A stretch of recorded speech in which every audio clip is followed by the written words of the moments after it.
Hello, Janeites, and welcome to Austen Chat, a podcast coming to you from the Jane Austen Society of North America. I'm your host, Brecken Wood, from the Georgia region of Jasna. Today with me, I have Jasna veteran and Georgian era expert Kristen Miller Zohn. Kristen is an art historian who works as executive director of the Costume Society of America and as curator for the Lauren Rogers Museum of Art in Mississippi. She has presented at 8 Jasna annual general meetings, most recently at the 2022 AGM in Victoria, British Columbia, where she spoke on gender and the decorative arts in Austen's novels. Okay, hi Kristen, welcome to the show. Hello, thank you. So before we get into your AGM presentation, I like to start with a segment called Desert Island. So you're stranded on a desert island and you can only bring one Austen work with you. Which do you choose and why?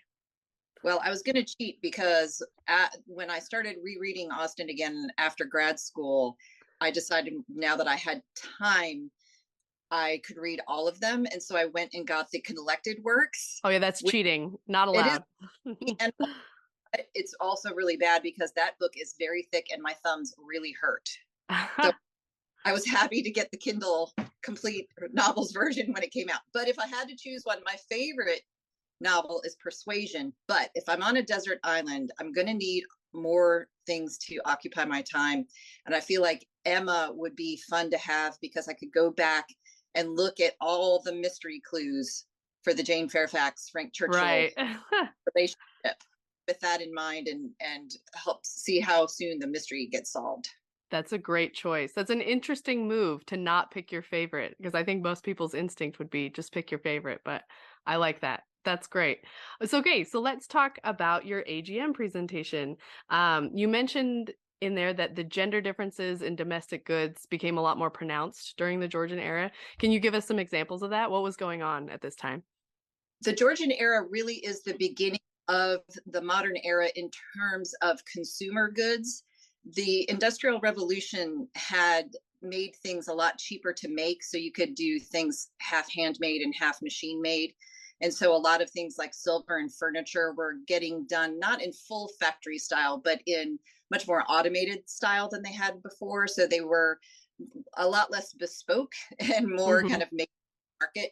And so people like Chippendale in the 18th century were putting out design books for his cabinet maker shop and kind of marketing things that way. So instead of it being just the upper echelons having this furniture, this very elegant furniture, more of the middle and upper middle classes were now able to afford it because it wasn't as expensive as it had been before. And it's also kind of the golden age of when advertising starts too. So all of those things coming together led manufacturers and makers to want to market their goods.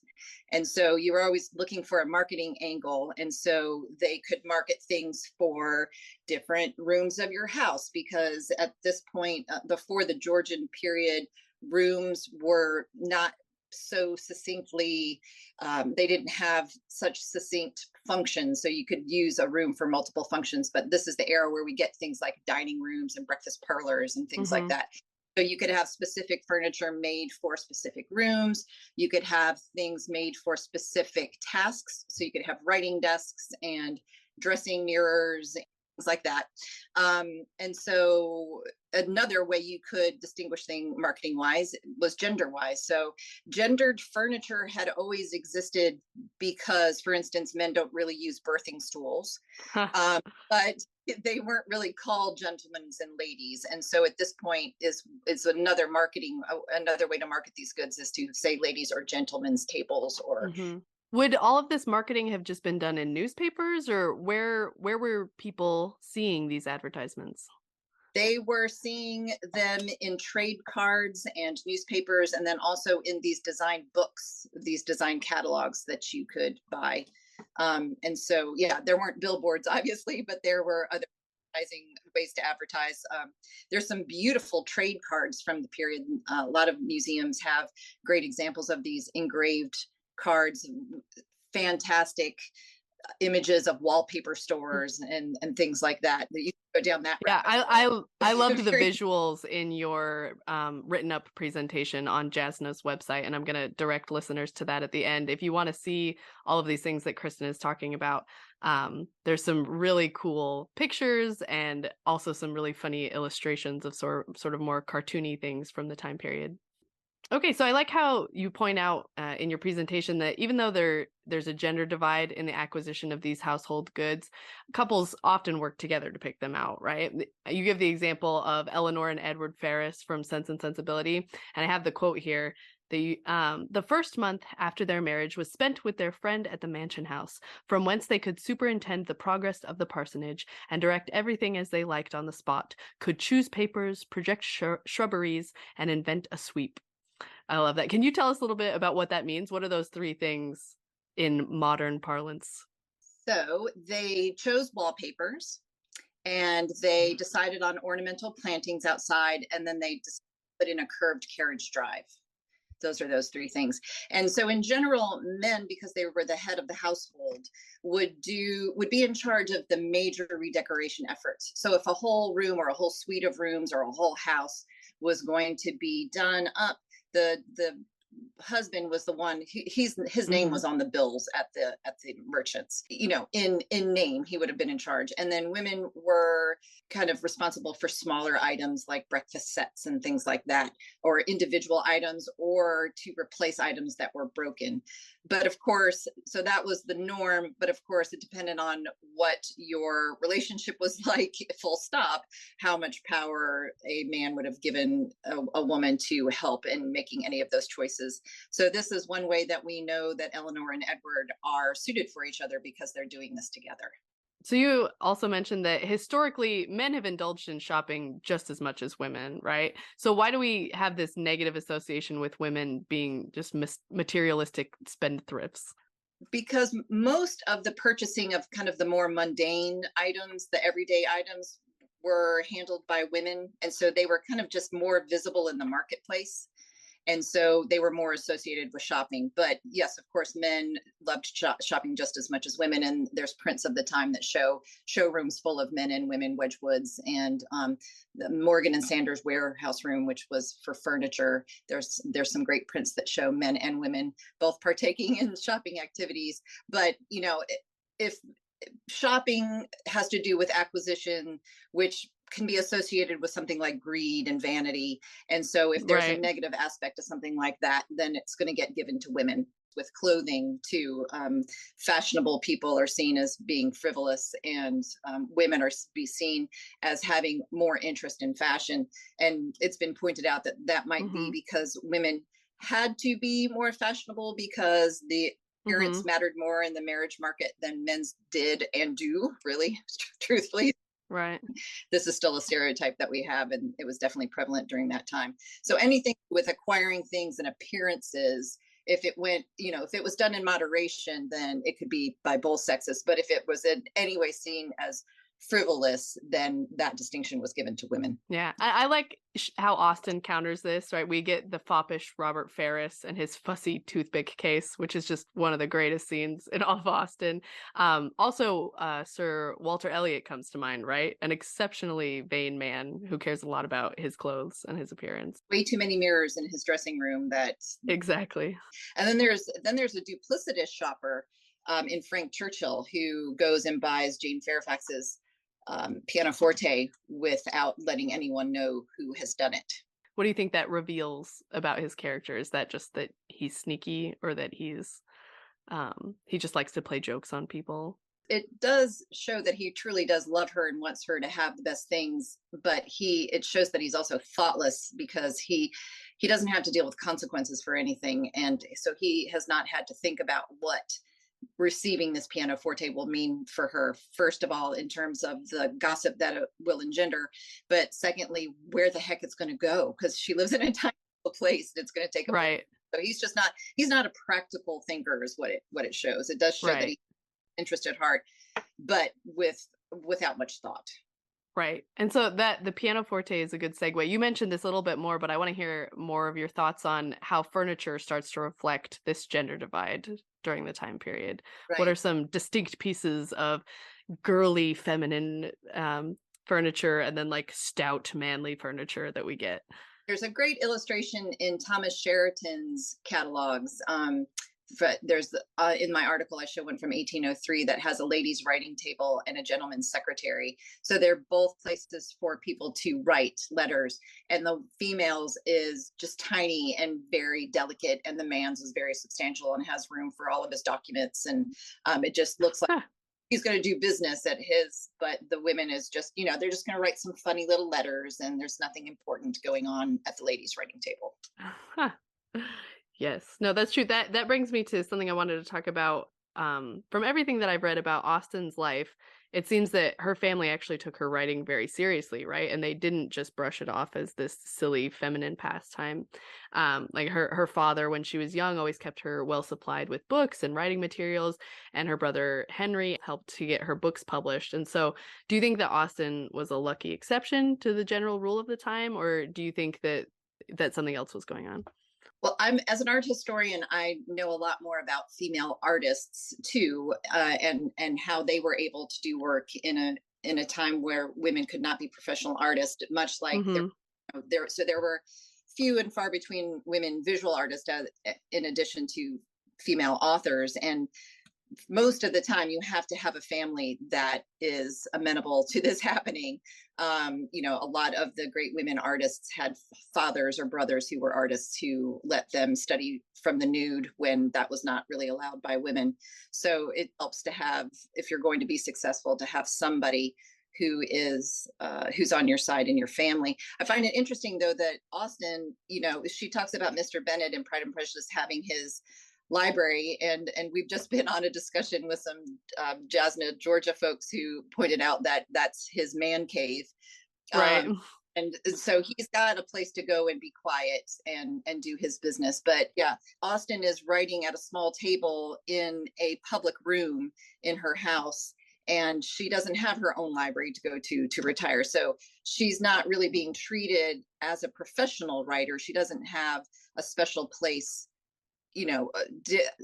designated for her to do this writing. She doesn't have a room of one's own, as Virginia Woolf says, right? Exactly. So their support only went so far, and that's totally in line with what the gender roles, what would have been expected from gender roles at that point. Right. Let's talk about Northanger Abbey, because you focus on that a lot in your presentation. I've always been creeped out by General Tilney, right? I think we're supposed to be. He's just so controlling and domineering. But I didn't really realize until I read your presentation how petty he is and his tyranny. There's a line from your presentation where you mentioned that he involves himself in household matters great and small, important and frivolous, substantial and delicate, turning everything into a masculine concern. Like nothing escapes his terrifying gaze. So he's really associated with architecture and domestic objects in Northanger Abbey. There's several passages where he's giving Catherine a tour of the Abbey, and he's pointing things out. So he knows every single thing that's in his drawing room. He's got two drawing rooms, one that's used with people of importance. He's not only taking over the male role of doing the major refurbishment of the house, but he's also getting little things that would have been a woman's purview. Like he's very proud of the breakfast set that he chooses, and has this false modesty that, it's 2 years old, it's very old. I mean, I should have a current one. So he's humble bragging about how up to date he is with his decorative arts. He has a garniture on the top of a fireplace. He's dealing with all these kind of small types of objects, decorative art objects that probably his wife would have wanted to pick out, or Eleanor after she takes over as head of the household. But you get the impression that he's chosen every single thing in that house, and that none of the women in his life have had anything to do with anything.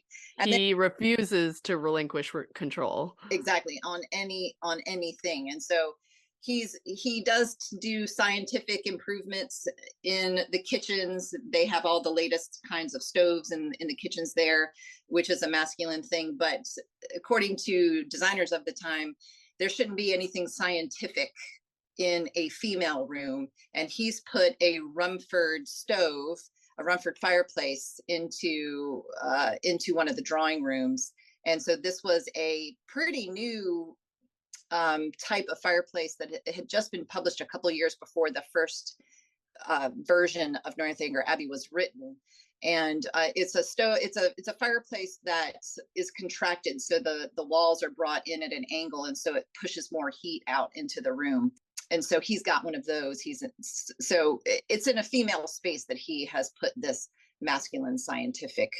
It's almost like he's manspreading, to use a modern term.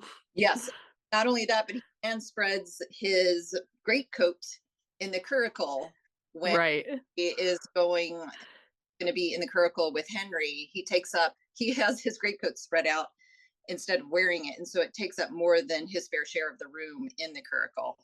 Exactly. Let's talk about greatcoats. They're manly, they're dashing, they're dramatic. What's not to love, right? You mentioned a couple examples where greatcoats come up in Northanger Abbey. The one you just told us about General Tilney manspreading in the curricle.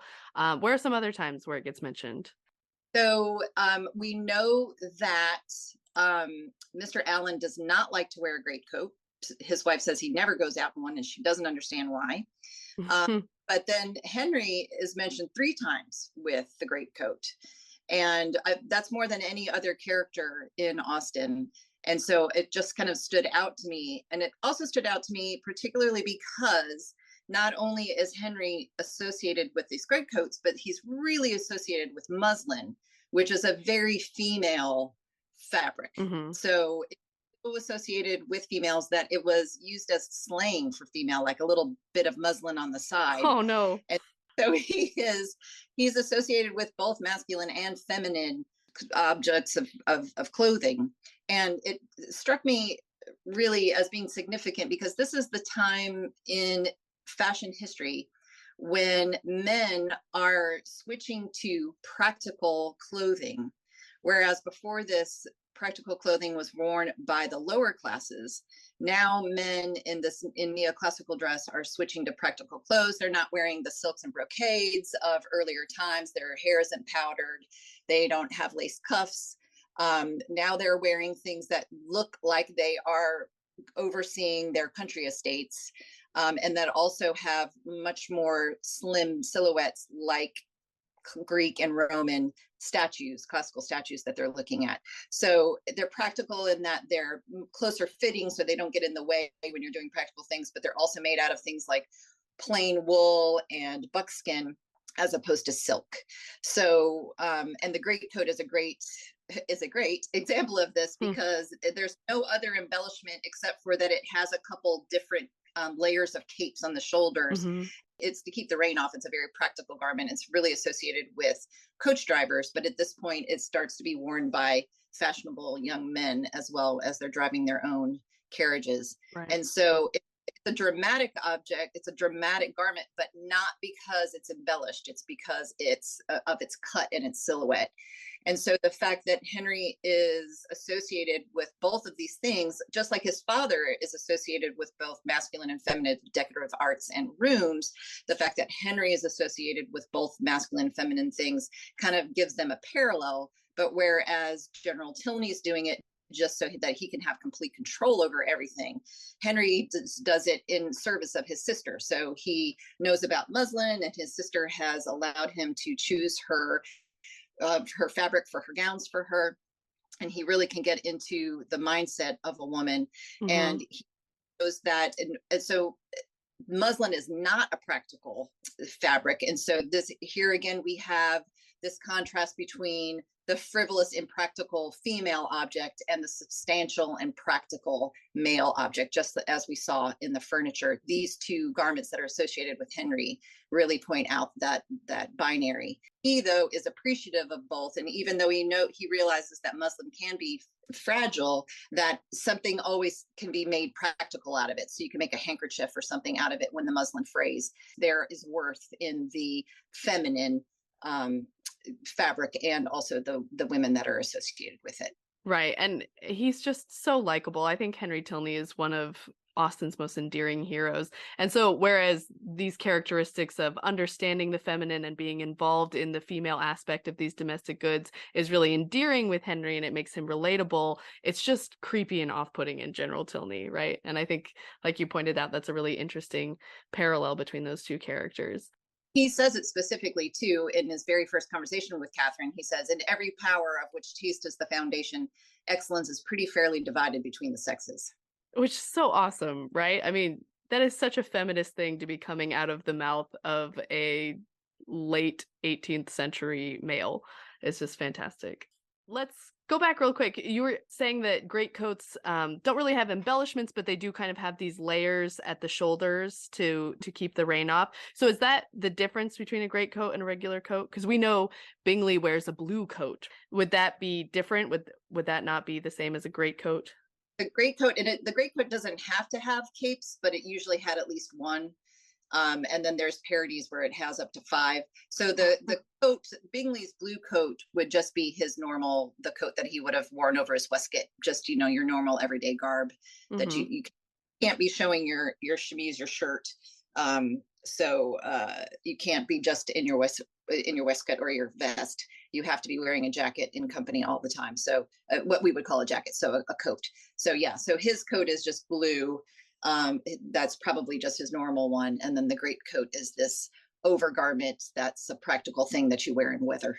And what would women have been wearing? They would have been wearing, you said there's not really an equivalent of the greatcoat for women, right? What are they No, expect? Are they just not expected to go out in the rain ever?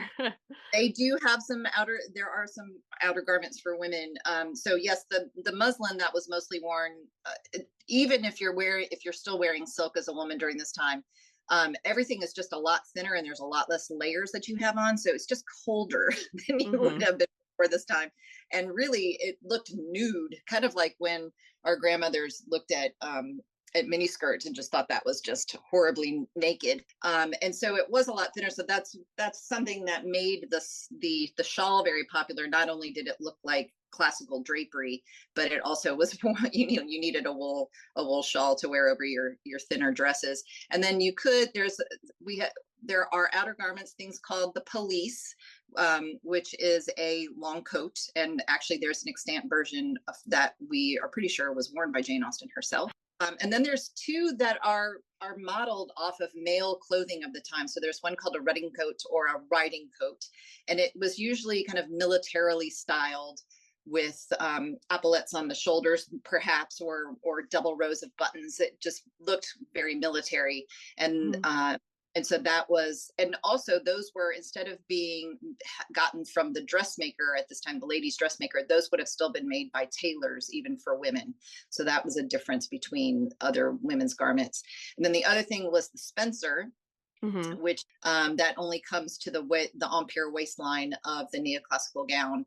So it's in line with that kind of very short bust area.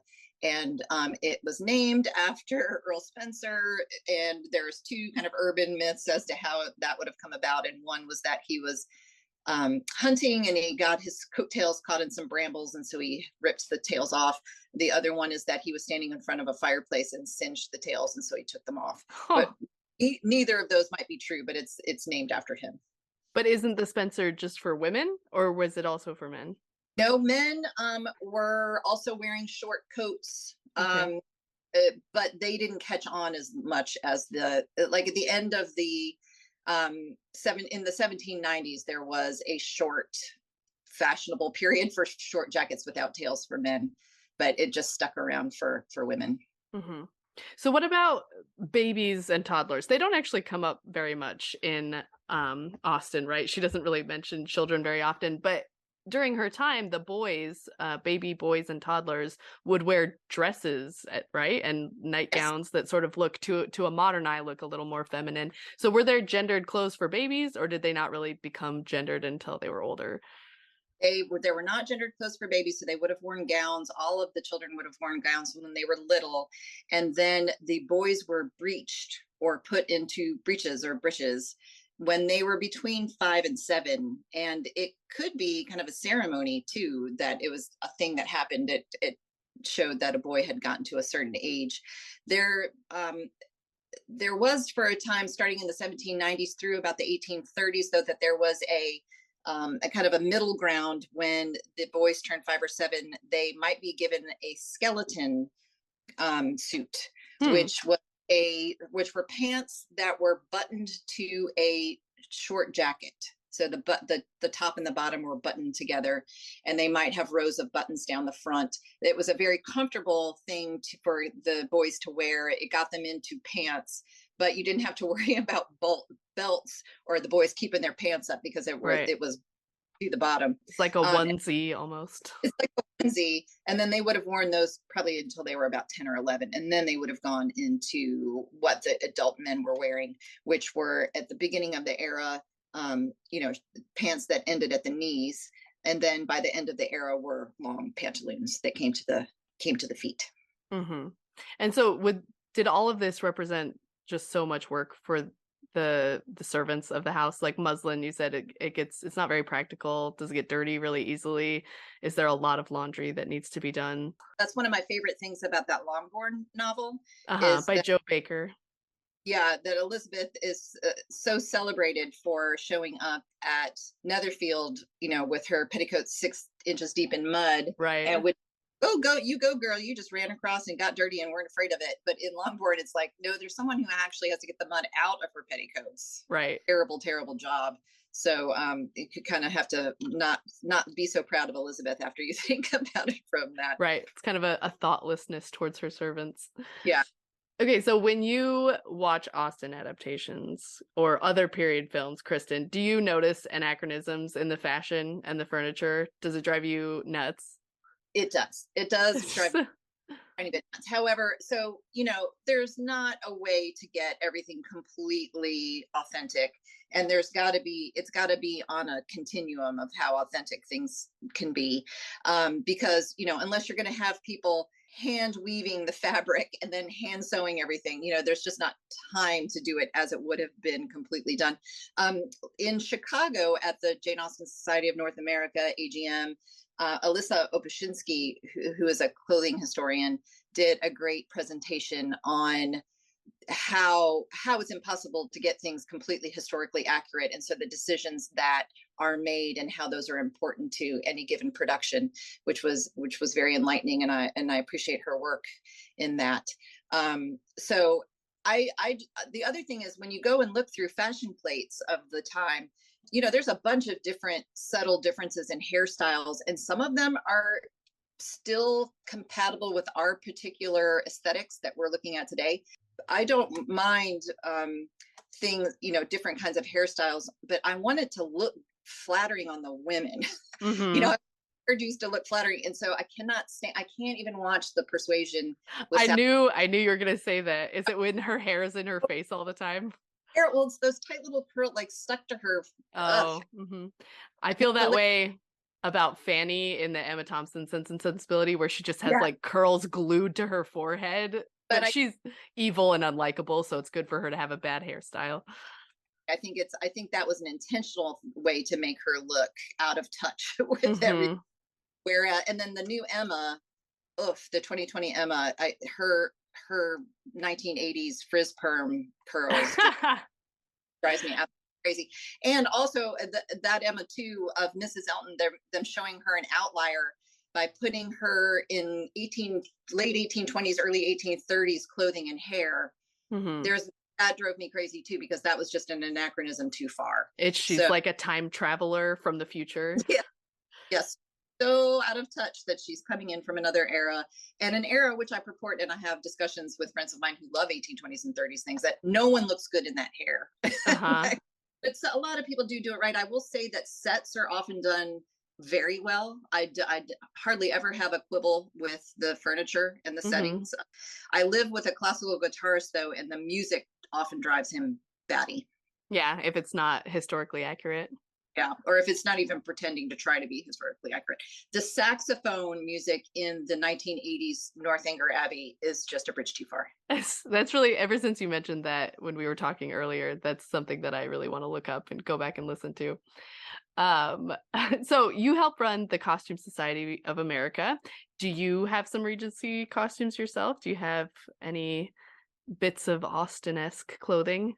I do. So I am an historian, not a maker. And so even though I am the executive director of Costume Society of America, I don't actually produce clothing. So I do have help with seamstresses and sewers and makers who we kind of work on I take fashion plates from the time and we kind of come up with a design and then they make them for me. My problem though is that I do go in garb to the ball at the AGM every year. Mhm. And so the only dresses that I have had made are ball gowns. I don't have any day dresses.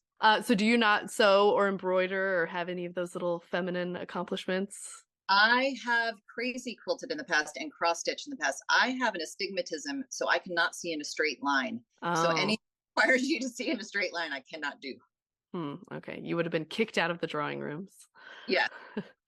Kristen, thanks so much for talking to me today. This has been a lot of fun. Thank you. So, if listeners are interested in reading the complete write up of Kristen's presentation, they can find it on Persuasions Online, which is Jasna's digital peer reviewed journal. It's titled Gender and the Decorative Arts in Austen's Novels. Kristen, where can people find the Costume Society online? You can find Costume Society of America at costumesocietyamerica.com. No of costumesocietyamerica.com. Great. And do they have events during the year or do they have online things that people can participate in? We do. We have a series of online webinars about twice a month, and you can find it under the news and events tab, the upcoming virtual events. We have 6 regions around the country, and they all put on regional events as well. So you can find information about that on our website. And we also have a YouTube channel with over 75 videos that you can watch of the recordings of the webinars that we've done so far. Go look up greatcoats, people. Go look up Spencer's. Yeah, that sounds great. Thank you so much, Kristen. This has been a really fun talk. Thank you. Now it's time for In Her Own Words, a segment where listeners share a favorite Austen quote or two. Hi, my name is Milita Rep, and I am a member of Jasna's Southern Arizona region in Tucson, Arizona. One of my favorite quotes, and I have many, is from Mary Crawford in Mansfield Park, when she keeps Fanny's mare longer than she should. "My dear Miss Price," said Miss Crawford, as soon as she was at all within hearing, "I am come to make my apologies for keeping you waiting. But I have nothing in the world to say for myself. I knew it was very late and that I was behaving extremely ill. And therefore, if you please, you must forgive me.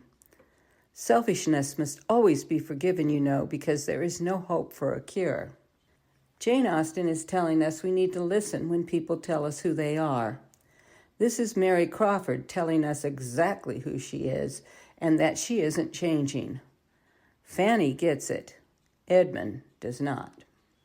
It is said in such a light, witty manner that Edmund mistakes it as part of her charm, feeding into it by asking Fanny to give up the mare the entire next morning. She has a great desire to get as far as Mansfield Common.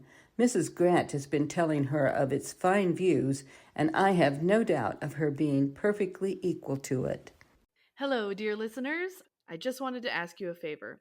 If you've enjoyed listening to Austen Chat, please give us a 5-star review on Apple Podcasts and leave a comment saying what you like about the show. The more positive reviews we get, the more people will see and hear about the podcast, and the more Austen fans we'll find to join our community. Though Emma Woodhouse may have disagreed, I side with Mr. Weston. One cannot have too large a party, or too many Janeites.